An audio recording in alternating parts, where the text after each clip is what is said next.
A very good evening to you, and thank you so much for joining us on this edition of Spectrum, live on Radio 1 FM 90. We are also live on our website, which is www.radio1fm90.com. You click on the icon with the word Listen Live.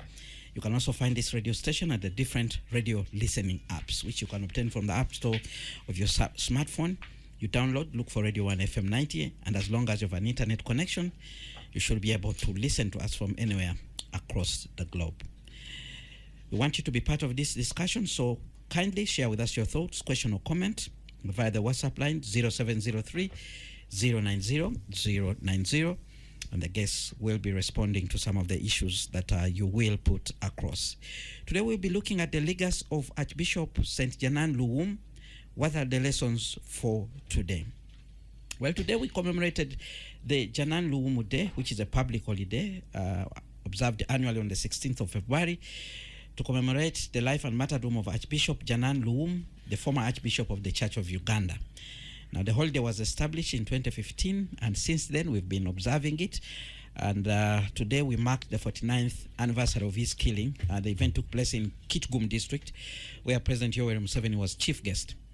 Archbishop Luwum became a turning point. The killing of Archbishop Luwum became a turning point in Uganda's history, as it galvanized opposition to Amin's regime rather than silencing dissent as it had intended.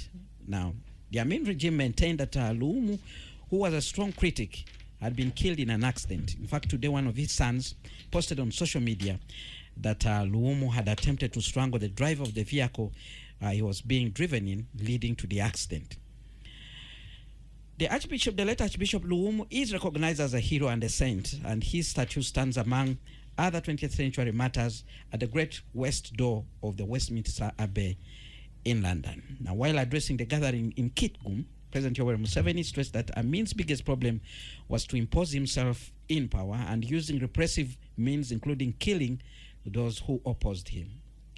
But what are the lessons that we can get from his life and death, or what we call legacy, and the things that he did for this world? I have two gentlemen today in studio. One joins us on the line, but the one is in studio to share their perspectives on this particular topic. Let me introduce Dr. Deus Kamunyu Muhwezi. Is a pundit on contemporary matters. He's also a governance critic. Good evening, Doctor. It's a pleasure having you on Spectrum. Good evening to you as always, and I'm happy to be here. Thank you so much. Good evening, listeners. Thank you so much for joining us. And joining us on the line is Mr. Ndebesa Mwambusha, a senior historian and researcher. He did lecture at Makerere University not so long ago. Good evening, and Mr. Ndebesa, it's a pleasure having you on Spectrum. A pleasure having you also on the Spectrum, and Dr. Kamunyu, my colleague, and the listeners out there. Good evening. So much. And I want to begin with you, Mr. Ndebesa, because this issue has a historical perspective. You have read, taught, and have probably followed the life of the late Archbishop Janan Luwum. What can you tell us about his death 49 years ago? His death has left a mark on Uganda's history. It was an unfortunate incident, but at the same time, I think it was the fulcrum around which mobilization against Idi Amin crystallized. Because Janan Luwum was not an ordinary Ugandan, and his death created the international uproar against Idi Amin. But even locally here, nationally here, you could say that it galvanized what the speech of the current Iranian regime. It galvanized the axis of resistance against Idi Amin. But 49 years later, I think when we look back, we can see that Janan Luwum's death or his legacy can be looked at maybe in 4 ways or more than 4. One is that generally his legacy, his death is a resource in a certain manner that it is a spiritual resource. A spiritual resource in the sense that he can now be used as a model for standing for the values of Christianity, for standing for justice, for standing for morals, and the foundational basis of Christianity are embodied in him. That is the spiritual resource. But we can also go to the political resource. You had President Museveni today. In his speech, he was referring to that resistance by the Archbishop, and how he was upright, how he stood for peace and justice, and is worthwhile emulating. That is in respect of the political resource. But we can also bring in another element of the commercial or economic resource, because where he was buried, they are now constructing a monument. They are creating it into a tourist attraction, and there is pilgrimage there. So that means the site can now be converted into religious tourism. And in that case, he is a resource in that respect. But another respect, another legacy we can talk about is that Janan Luwum can be a model for moral resource. He is a moral resource. Moral courage, for example, can be used by the politicians or by the preachers or by community to indicate that we need to emulate an example of a person like Janan Luwum, who had the courage to speak the truth to power. So that resource can be used socially, morally, and politically to mobilize the human beings and inspire them to stand for justice, to be courageous, and fight for the truth. But even you can say his legacy can be an educational resource. Like today we are talking about competence-based curriculum. We are talking about competences, not necessarily competences of hands-on, but competences of transferring the knowledge into values, the knowledge of a father figure like Janan Luwum. And you know, Uganda lacks father figures.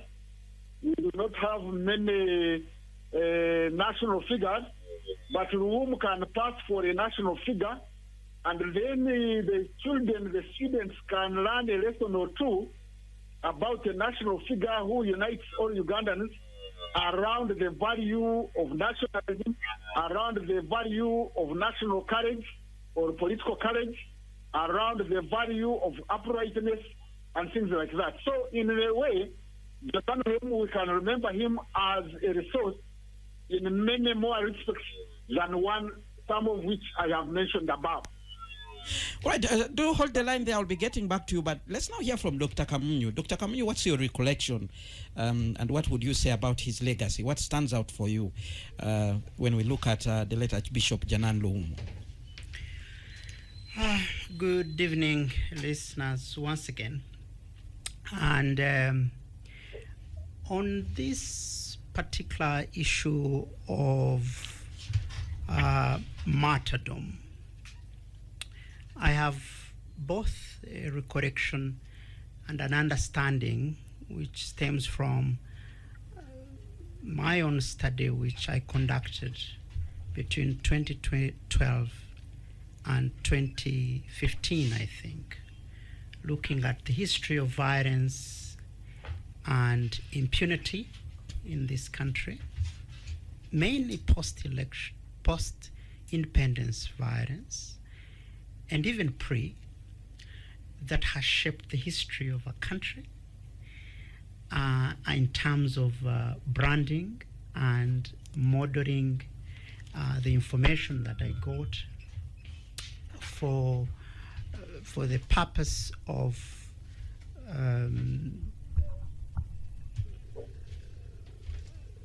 informing policies that intend to found activities for marketing this destination as a country. And in that study, I came across violence of Idi Amin's time.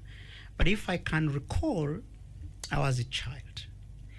And I have some recollection as a child. I remember on the day of the Bakombozi, my father, I remember a little slightly, my father carrying me on his shoulders, and we are freeing. It was my first time to experience violence as a child, because we slept in the bush that day.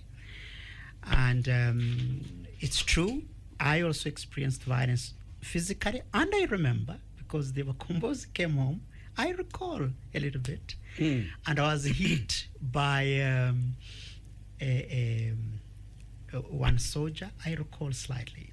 And so I do not have a recollection of how Janan Luwum died, but I associate with him from the knowledge point of view, the information I gathered during the reign of Idi Amin, and one outstanding and which connects the conclusion, erecting memorials for such outstanding personalities that stood in the way of a brutal leader, are of significance,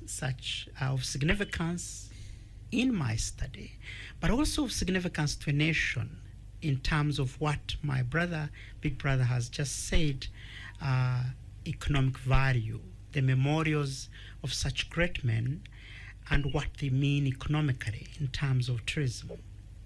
But also what came out of that study was that political violence is actually responsible for denting the image of this country.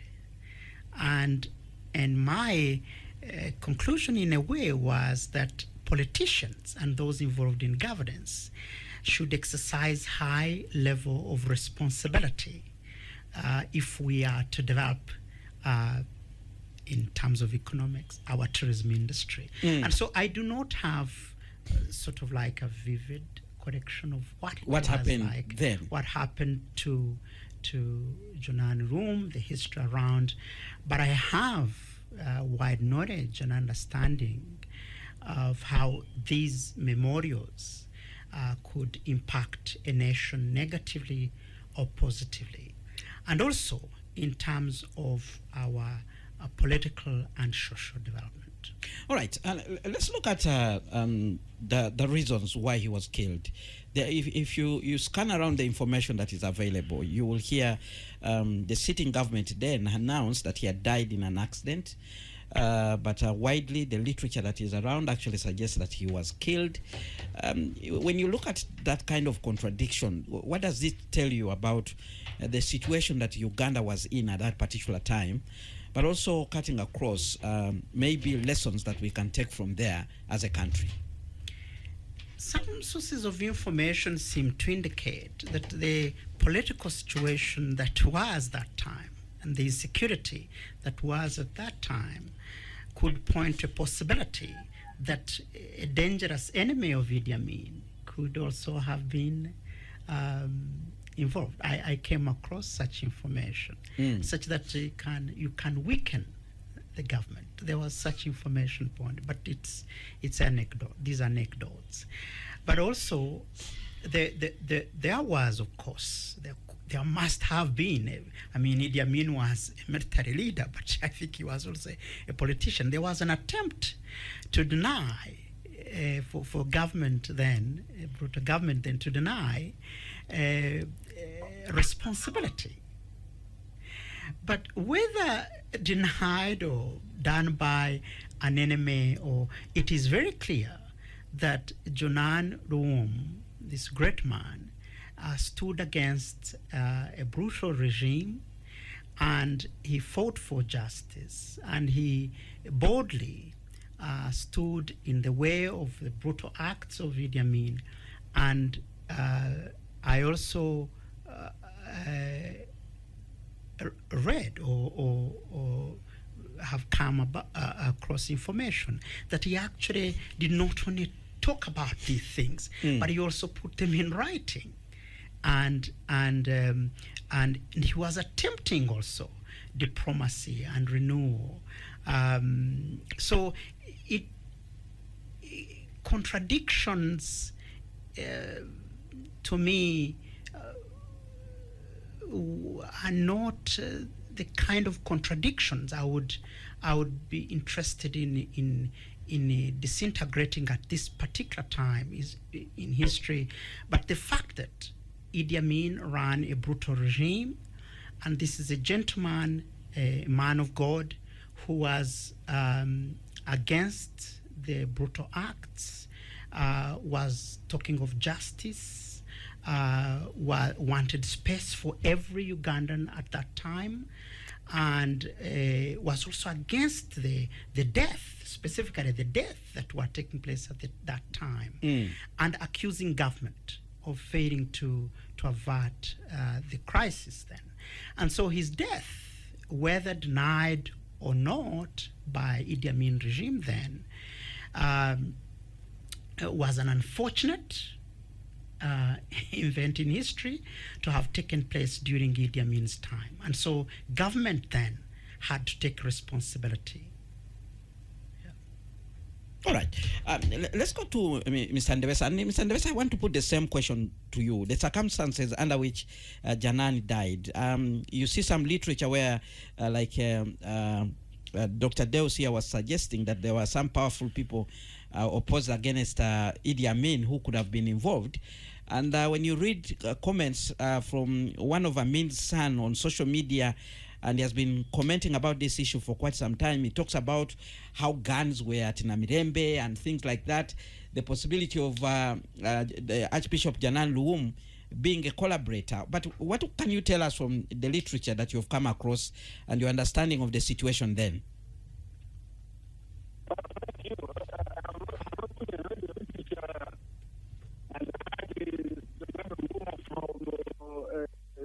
Far back history, like my friend Dr. Kamunyu, because I was already, I think, in senior 3 or thereabout.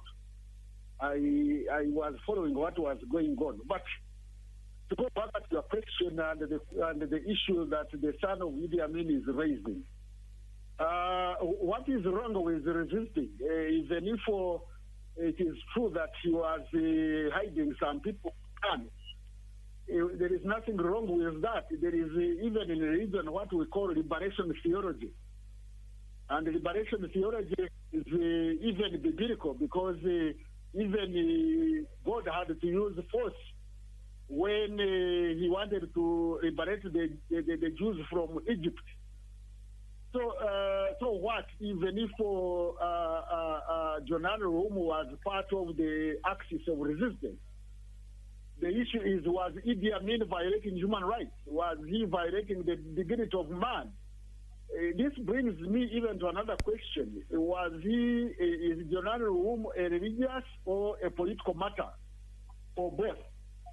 To me, Idi Amin did not kill him necessarily because he was a Christian or Anglican, basically, but because he was part and parcel of the axis of resistance of autocracy, of dictatorship, of violation of human rights. So where the human rights are violated, I think the church has the responsibility to act on behalf of the faithful. And Janan Luwum took it up to himself to tell the truth to power and resist the murderous behavior of Idi Amin's regime. So I don't agree with his son. His son is just an apologist. It doesn't matter. In fact, Janan Luwum is giving a good example, which is not so much followed by our current religious leaders, because they have to pick up the courage. We need courage where there is a violation of human rights, where there is oppression, where there is exploitation, where there is no rule of law. So Janan Luwum stood up and spoke truth to power as the leader of the Anglican Church in Uganda, and he paid a big price. And he's not the only one in history. There are many people who have stood up against oppressive regimes. We are talking about the Nobel Prize winner Bishop Tutu of South Africa. You are talking about liberation theology activists in Latin America and the Caribbean. And even Jesus himself, stood up against the misrule. And even the prophets of the Old Testament, when you read the prophets of the Old Testament, actually most of them stood for the masses, stood for justice. And I've heard many people, both in the church and outside the church, preaching to Ugandans, to the population, about peace, peace, peace, peace. Yes, we need peace, but peace comes through justice. If there is injustice, you won't have peace. And the likes of Janan Luwum are good role models that both the clergy, his fellow clergy, his fellow in that line, and other Ugandans should stood up for justice. Once we have justice, then we shall have peace. It is justice first and peace later. As his fellow clergyman, I think Martin Luther King Jr. said, that peace is not the absence of war or tension, but the presence of justice. And Janan Luwum is for justice. So the son of Idi Amin is just an apologist. He's just advising his father's brutal regime. But otherwise, even if he was hiding people with guns, if those guns we are going to be used not negatively, but positively for liberating Uganda, let it be. I don't see anything wrong with that one, because as I pointed out earlier, even in the biblical story, in the biblical tradition, we have experienced where the God of Israel also had to use force in order to liberate his people of Israel. Look at the lessons that we can get for today. Like you pointed out there, you were talking about the courage that religious leaders need to exhibit in the current circumstances. And indeed, one would wonder, what are some of the key issues, the key lessons that we can take from that tragedy? The key lessons, first of all, is that there should not be misgovernance. Idi Amin was misgoverning this country. And somebody stood up to make a voice for those who are being brutalized. And the key lesson to the government is that they should listen to the cries or to the grievances of the population. And that instead of responding by killing or arresting, they should give a hearing and find out whether those people who are crying or who are expressing themselves have an issue. And therefore, the key lesson is that we should use dialogue, but not use brutal force, because once you have injustice and inequality, you are breeding violence. There will be violence whether we like it or not. So the key lesson is that when people speak out, let's listen to them. Let's not gag them. Let's make close the space.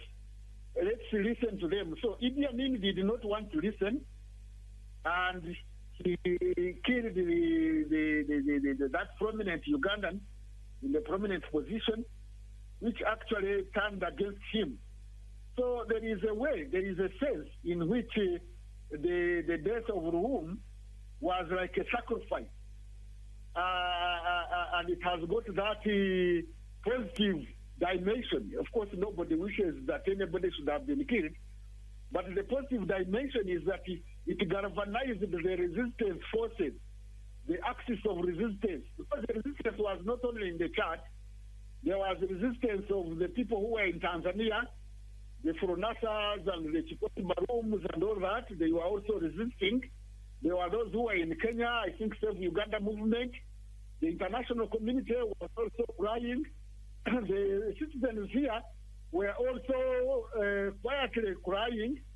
So in a way, there is a positive aspect of Janan Luwum. But the lesson, again, to go back to the lessons you are asking me, is that those in power should always give a hearing to the general masses, so that we resolve issues through dialogue rather than using force. Because once you use force, then at times then there will be a counter force, and that is not auguring well with democracy as well as nation building. So the lesson we need today is that Uganda is still a developing state. We are not yet a full-fledged nation state. And the one way of building a nation state, a strong nation state, with effective authority, is to bring all people on board, give space for every voices, even if you don't believe in those voices, you give them, you listen to them, even if you may not believe in them, and solve the problems amicably, other than resorting to brutal force. All right, thank you so much, Mr. Ndebesa. Do hold the line. We'll be getting back to you, but at the moment we want to go for a short break. When we return, we will hear the lessons that we can take as a country from the legacy of the late Archbishop Janan Luwum. That is from Dr. Deus Kamunyu, who is here with me in studio. And on the line, we are joined by Mr. Ndebesa Mwambusha, the senior historian and researcher. Stay tuned, Radio 1 FM 90, but keep your comments coming via the WhatsApp line, 0703 090 090. Spectrum continues after these messages. Well, thank you so much for staying with us on Spectrum, live on Radio 1 FM 90. We are looking at the legacy of Archbishop St. Janan Luwum. What are the lessons for today? We remember 49 years ago, he was killed in a mysterious situation. The government then of Idi Amin insisting that he died in a car accident, but only for his body to be found with riddled with bullets. And it's widely believed and captured in the books of history that he was killed because of resisting the bad rule or misgovernance that was happening then in our country. And such an opportunity for us to share our thoughts, but also to look at what we can learn from this legacy of the late Archbishop St. Janan Luwum. Two guests on this show, Dr. Deus Kamunyu Muhwezi, Pandit on contemporary matters, also a governance critic, is here with me in studio, and Mr. Ndebesa Mwambusha, a senior historian and researcher, formerly lecturer at Mackay University, joins me on the line. Now, Dr. Deus Kamunyu, in fact, I'm reading a comment that comes in from one of the listeners here called Jimmy, who is listening in from Kanyanya. He says, I'm only wondering if tables were turned, or to be blunt, if Janan resurfaced today, would he survive given the circumstances? But we want to look at the lessons that we can learn, even taking into account the comment of the listener that comes in, from what was happening then in our country, and what we can do to avoid such things reoccurring. First of all, in my view, we should, as a country, we should never take these memorials, especially national memorials. We've had a holiday the whole day. We didn't work. We should never take these memorials for granted. Or lightly. They are very powerful in our history. Number one, the first lesson to me should be that citizens, like it or not, should learn to speak truth to power. Truth is truth. Truth can't kill. Even the brutal leader can be saved by the truth. And so citizens should know that they have a right wherever they are and wherever they serve to ask, to demand for justice and transparency. That's number one. It's very important. And Janan Luwum reminds us that. The second is that leaders, and all our leaders since independence, whoever they are, even in their graves, if they are spiritual, is they should know, and even those living, they should know that citizens have a right to hold them accountable, even in their graves. It's very satisfying that Janan Luwum could have been buried in such a marked grave, and we all recognize it. And leaders should know that citizens can actually, in a historical from history, can actually demark. They can remove the mark even from graves of leaders, and so leaders should know that. That's number two in my view. Number three is that leaders should also, citizens should also know that they can achieve a lot through unity and solidarity. Because, the death of Janan Luwum sparked solidarity and unity in our nation and against injustice. And it came to an end. And the president, being one of those who were actively working to bring us to a united front against this injustice. And finally, in my view, this day should give all those working for justice, accountability, and transparency, to sum it all, good governance, courage. It should give courage to those working for this great outcome of any political process, good governance. We should have courage to speak against oppression. So it's an inspiration. And I'm very happy it comes to us every year. But we should learn, once again I'm saying, we should learn not to take these memorials that we spend money on, that we come to a standstill to celebrate, seriously. We should learn to take this seriously. If Janan Luwum appeared today, what would he survive? I am bound to think that maybe he would survive, and maybe he would be in jail or demonized for his stand against injustice, because there are some forms of injustice at the moment. And to me, even at the personal level, at service delivery level, if you deny people services because of corruption, you are unjust. That's injustice in the first place. And so this, to me, serves us well. And I'm glad Janan Luwum comes to us every year. His spirit comes to us every year to remind us that we need to be courageous, we need to speak truth to power, that leaders, whether they like it or not, and even in the passing of time, they can be held to account. We can even mark their graves.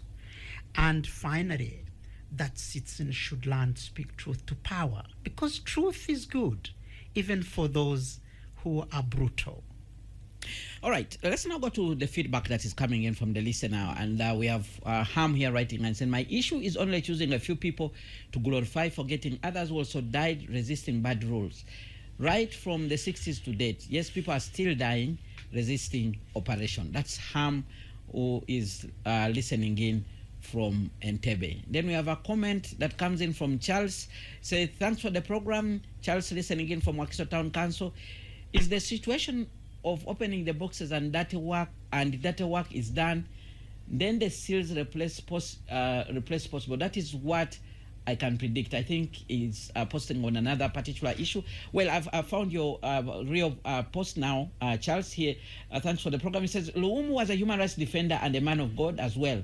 He used his position as a leader to stand out against human rights violations. Unfortunately, 49 years later, Most religious leaders are looking on and watching gross human rights abuses.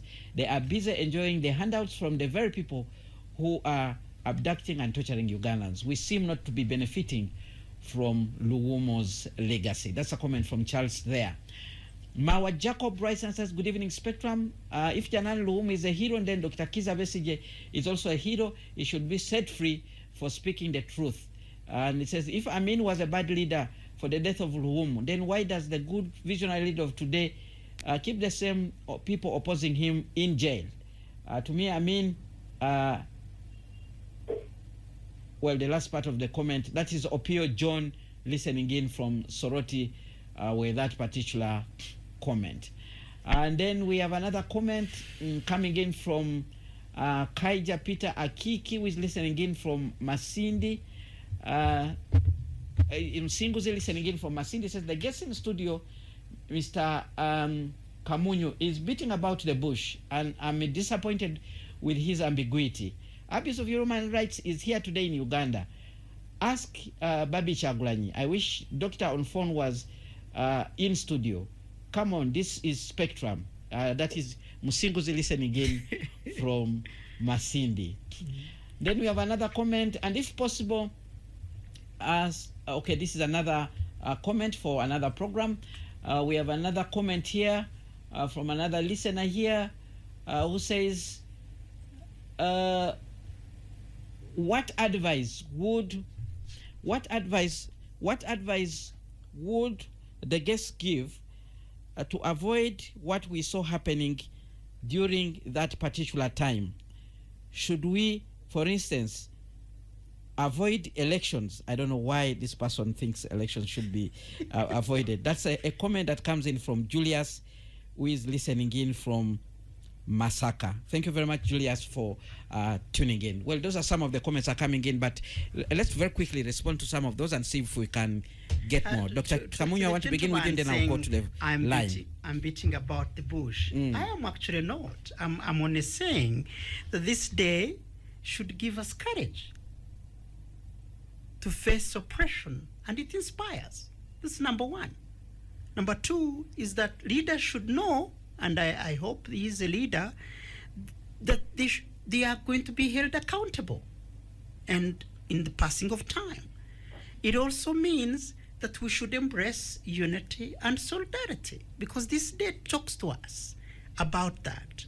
And then finally, speaking truth power. And I'm saying this day tells us that we should learn to speak truth to power. So I'm not beating around the bush I'm not beating around the bush. Around the bush.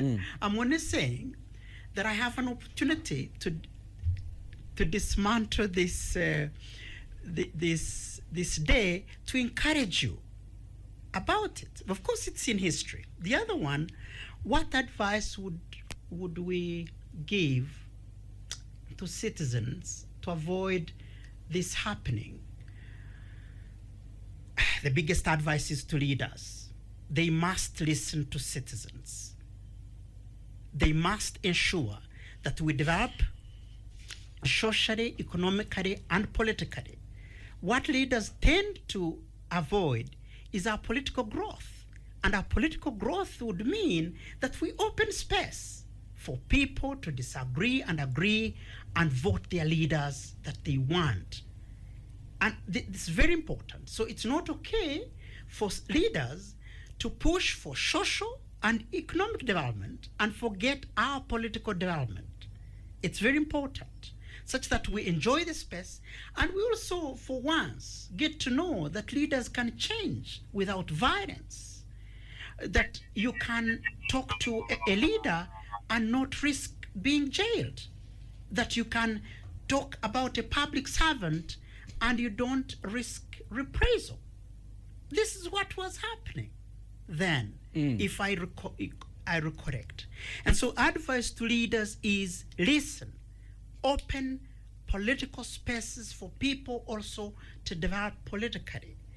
What institutions that we develop can do, and that's part of the political development, the institutions that we've built, for example, for the last close to 40 years, should be able to guard Ugandans, and they choose a leader that they love.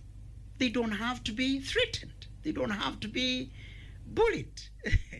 And so this, to me, Janan Luwum's Day comes at a time when we need reflection, and when we also need to fuel dialogue, when we need to fuel reconciliation. All right. Because a lot is going on. All right. Let's go to Mr. Ndebesa. Mr. Ndebesa, you've had the feedback that has come in from the listener about the discussion we are having today, but also you followed closely the events in Muchweni, where the memorial was held, and you followed the words of President Yoweri Museveni, and he actually said Amin's biggest problem was imposing himself, and he warned against the politics of threatening, intimidating, and imposing yourself against the people. And what lessons would we take from this kind of situation, but also the feedback that has come in from the listener, if you have any particular issue you want to respond to? Thank you. To begin with, about the calls, the listeners who called in, I think one of them was saying it should not be about Luwum. Today we are talking about Luwum because he was a prominent leader, he was an archbishop. But maybe listeners who out there who may not know that he was killed together with the former Inspector General Police, I think Oryem, and Oboso Fumbi, or the other way around, who was a minister. So it is not that it was only Luwum as a religious leader who was killed, but even political leaders were equally killed. But there are many others who had been killed as political matters, and the Beni Chiwanukas and the Karimizos and the rest. So the axis of resistance was not only religious leaders, it included social leaders, religious leaders, political leaders, etc. Now, about the lessons we can learn and the statement that the president was talking about, I think the president was right to say that the leader should not impose himself on the people. He should pass through electoral procedures, but he didn't add on that those electoral procedures must be free, fair, and credible. Maybe I am adding it for him, so that even if the leader does not impose himself through a military coup, equally so, he should not impose himself or herself on people through a non-credible electoral procedure. But even when one is in power, one should not even look at only procedure democracy, but substantive democracy. Those in power, those who have been given state authority, they should use it effectively to deliver services. If they cannot, then they should give space to the others to come in. The point we are making here is that the lessons we are getting from history, the lessons of history, is that Ugandans should have mutual recognition and mutual respect for each other, and know that Uganda is not a preserve of any group of people or any entitled group.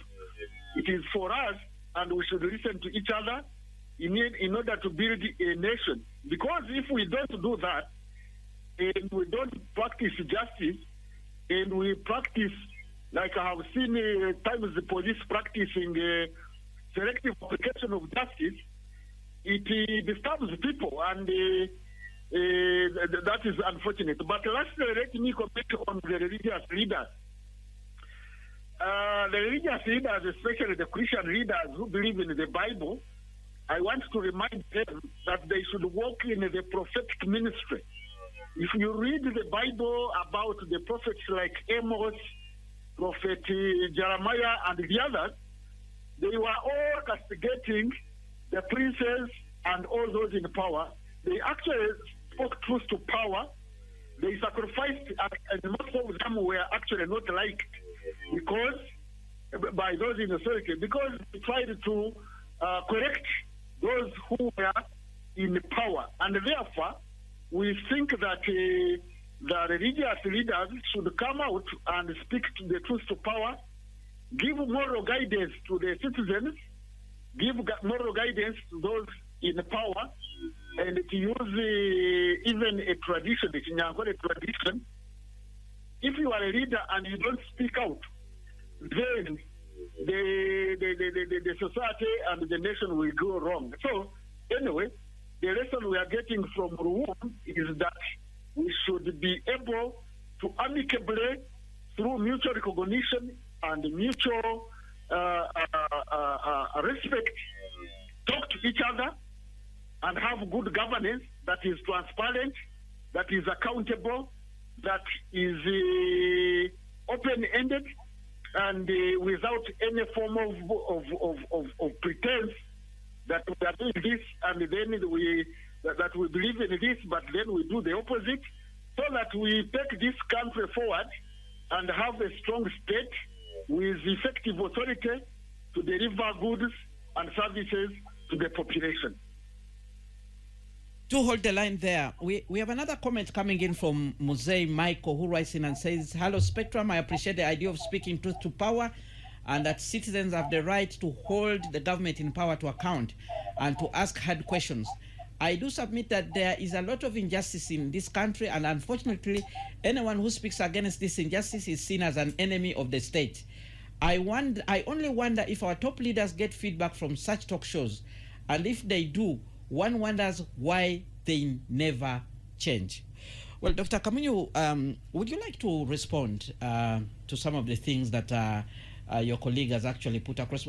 There's another comment coming in from Robert, who says, "Spectrum, I missed most of the program, but it's a rich panel, but if Luwum returned today, he will disown the religious leaders of today because they have been captured instead." That is Robert listening in from Kumi.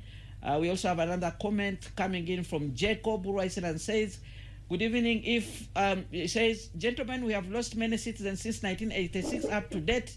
So Amin might have not done. Amin was better." That's Ogwang David listening in from Kumi district there. Then we have another comment coming in from Elias. Well, Elias, all right, we have noted your comment, Elias. Thank you so much. And we have another comment here. Laport, listening in from Impiji, Rice and Assistance for the show. "During Amin's time, people disappeared, and now we see that happening. I hope we will see better days to come." Well, that's the feedback that we continue to get, but we're drawing closer to the end of this discussion. So I would like us to wrap up, Dr. Kamunyu. Going forward, what are some of the things you would recommend that we do as a country to sort of, learn from what happened during Archbishop Luwum's time, as we continue to build a country where there's respect for human rights and good governance? By the way, we have two blessings in this country of this kind. One is this one, the blessing of Janan Luwum. The second one is the blessing of the martyrs, the Uganda martyrs. And these events should send us into reflection. Leaders in focus. But to me, I have always argued that we will always have leaders that undermine citizenship. And so my view is that from the lessons that I have mentioned, citizens should unite and embrace solidarity and work towards promoting quality leadership. And also leaders should know that at any time in the process of evolution of this country, they will be held accountable. And so Janan Luwum's Day, like the Martyrs' Day, remind us that brutality has no place in the evolution and formation of mankind. Mankind will always flash it, and it will flash it out it will always flash it out. And so leaders should know that if they don't listen, one day citizens will even hold them accountable in their graves. All right. One last comment from you, Mr. Mwebesa, as we come to the end of this discussion. Yeah, my last comment is that we tend to learn history, but we don't learn from history.